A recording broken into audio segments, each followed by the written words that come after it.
everybody. I've decided to make another video. This one is called Tincture Making, and it's actually labeled Part 2. You can hear my dogs in the background. Because this is actually the second half of the process. And when I go to start a new tincture, I will do a video which will be Part 1. Okay? So I have gotten a little tripod here so that you can kind of see what I'm doing, get a more good view of the process. Please ignore my kitchen area in the background. The first thing, there's a couple of things that you are going to need.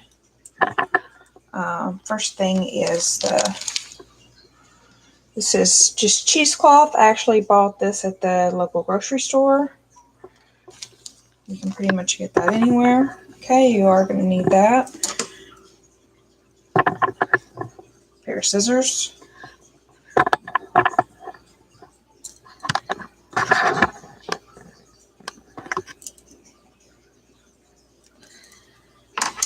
You can see I have a bowl, a small glass bowl here.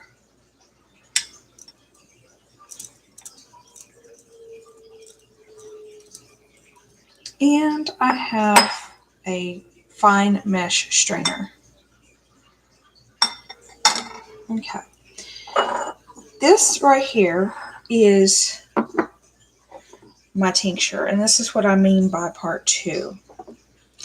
So this, I have taken herbs that I have kind of ground up a little bit, not too fine, as you can see.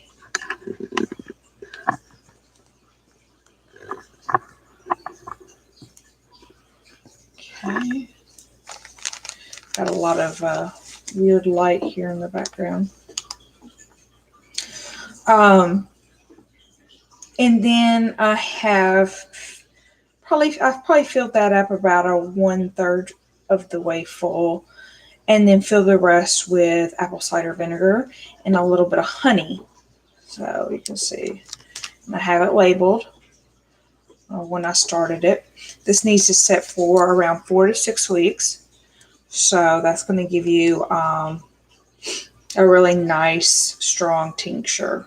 Okay, you can let it set really as long as you want. You know, some people will do it for a full 2 months. I think some people might even do it for 6 months. Depends on what you're kind of going for, but I would say the average would be probably 4 to 6 weeks. Okay. So, I also have a darkened bottle for the tincture. That's the best for tinctures. You probably want a darkened bottle to keep light and whatnot out of it. Again, I have it labeled what it is. And today's tincture is cramp bark. So I can tell you a little bit about cramp bark while I'm working here. Cramp bark is an amazing antispasmodic herb.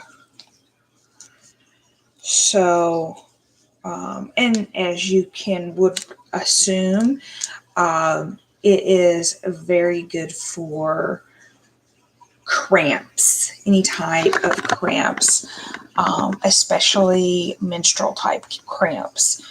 I use it on a monthly basis. I use a lot of it. As you can see, this bottle is pretty much empty. That's why I'm making some more. And this stuff I make, like I said, for myself. So, it works. I will tell you, it absolutely works. This is one of those ones when I was in herbal school, I was kind of like, But once I started using it, I realized, hey, that's the thing with herbs, we haven't been taught much about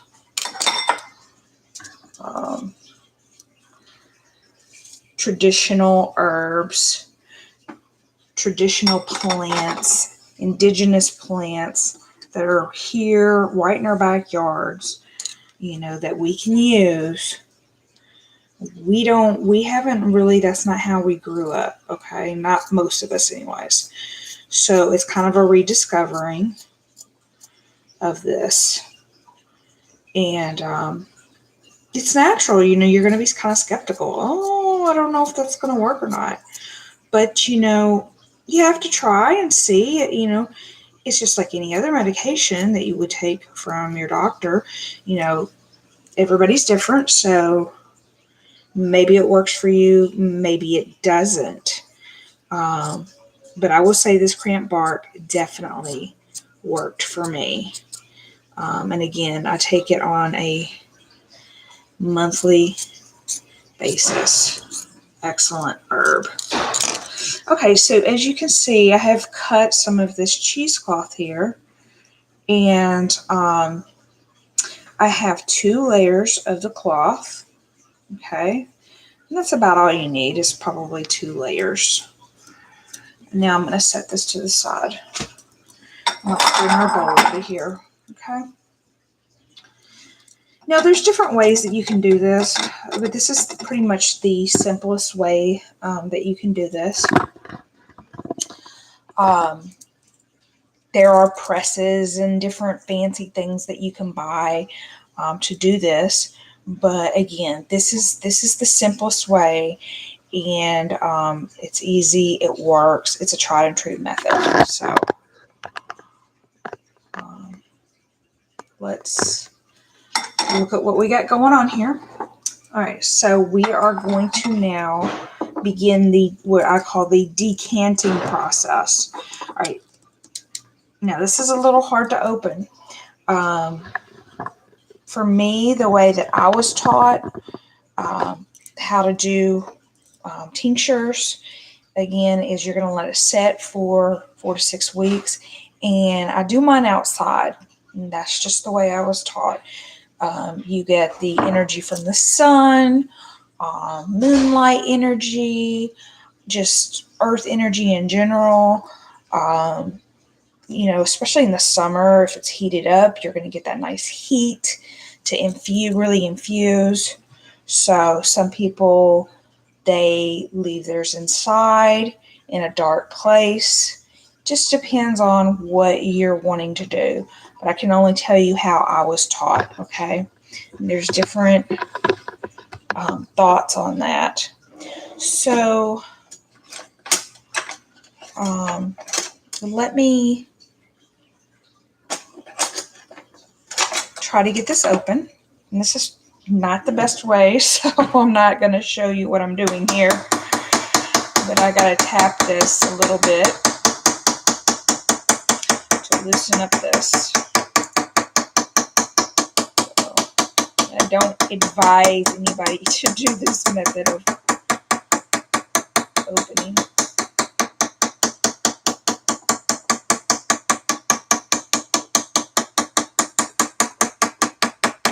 Just something that I do.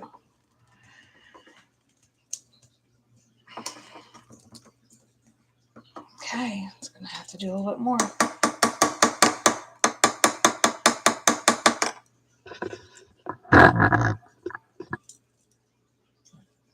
Turn that way just a little bit for right now.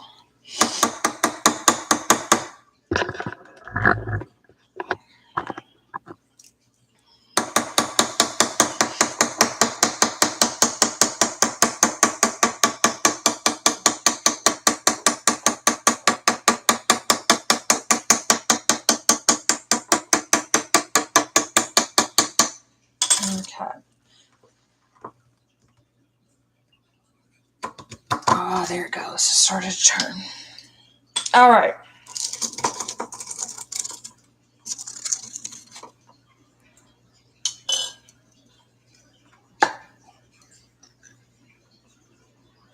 Ooh, it's very, very strong smelling. Very strong smelling.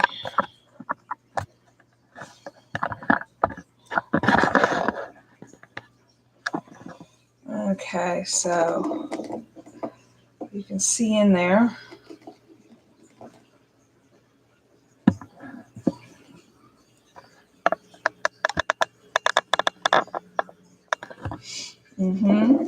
Okay, so this has been steeping since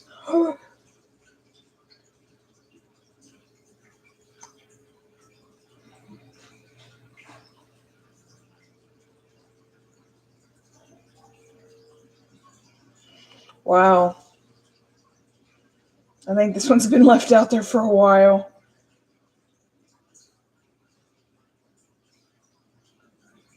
Okay, this has been, I've had this steeping since like November. Like I said, you can steep these as long as you want, especially if you do alcohol. I mean, alcohol, you just lay that in there forever. It's never going to go bad. Okay, so, and that's another thing too. When you talk about tinctures, the average span for tincture lifespan, if it's in alcohol, is indefinitely. Okay, and we'll get into alcohol tinctures versus apple cider vinegar versus glycerin. We can get into that a little bit later. This is very, very basic information right here. But alcohol tinctures forever. Apple cider vinegar, they say like 10 plus years. Rosemary Gladstar, who is the teaching that how I was taught her style. She says that, I mean, she's had apple cider vinegar tinctures for longer than that, and they were fine. So you have to use your judgment on that one. But alcohol is indefinitely for sure. And apple cider vinegar, it's going to be a long time. You don't have to worry about that. Okay, so the next thing we're going to do is we're going to take this and we are going to dump this here in the strainer.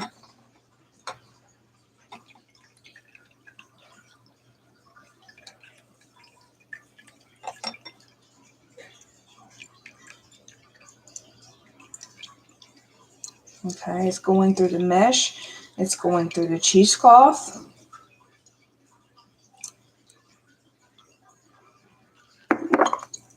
Okay, before I dump all this solid stuff in there, I am going to,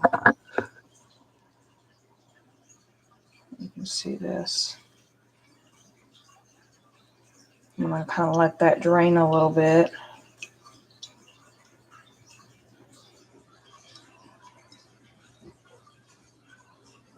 Okay.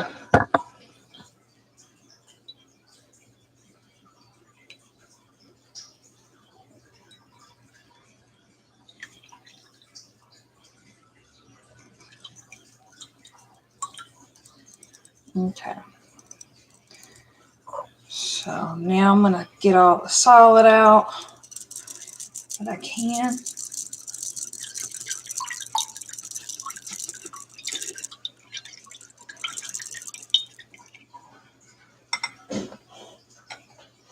I've got a little bit here in the bottom. Just scrape that out.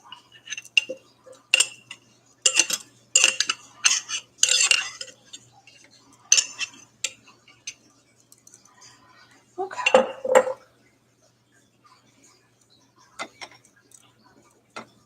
Now, you see I'm bunching this up. Okay. You see that?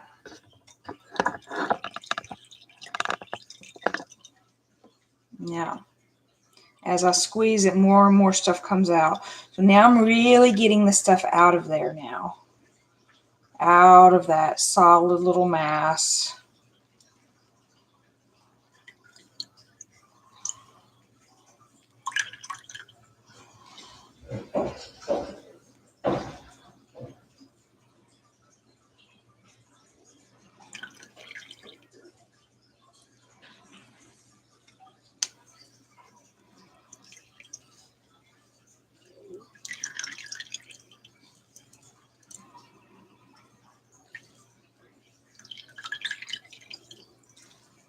This is where, like, if you have a press or something like that, you can use, can make a little bit more difference. You can get a little bit more out, but again, this works too.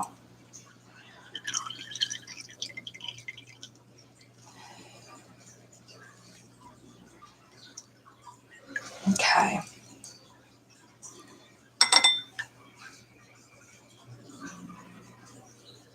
And that's about all I can get with my hands.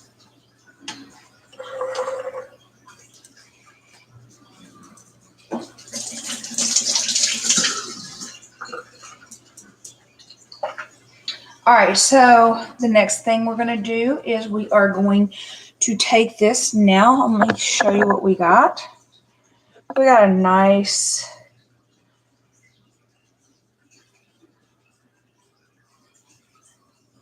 dark, rich color.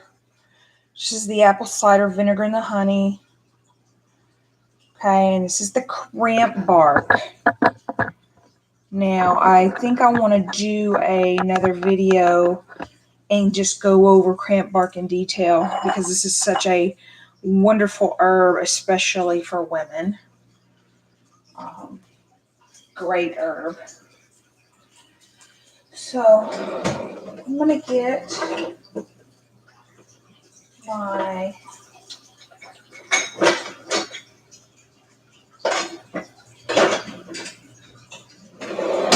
funnel here.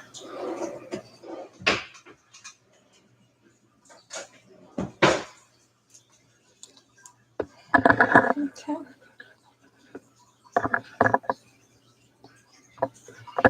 Okay, so I've got me a funnel now. I'll take this bottle. Now this already had Cramp bark in it, so I'm just going to do a quick rinse. This is, again, my own personal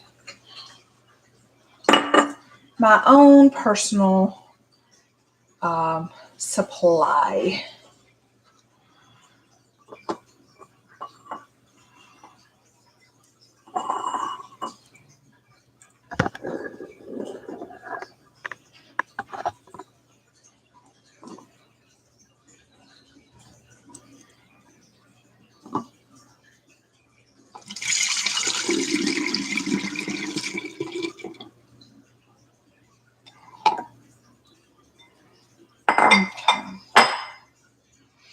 And so that filled that up to about right there.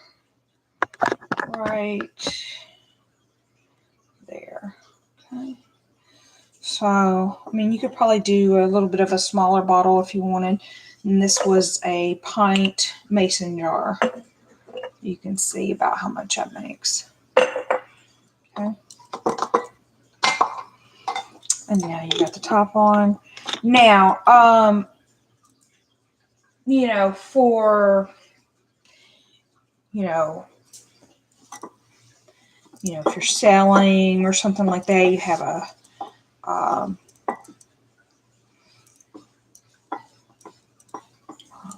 business apothecary, then you're going to want to put your date and everything on here as well when you made it. This will be, for me, I'm not personally doing that because this will be used up very fast. It's not going to last me long. So I know that I'm constantly making this fresh. But again, if you've got you've got a section that you're selling from, you need to have everything dated and labeled properly and clean, stuff. And it would be done totally different. So anyways, that is Cramp bark.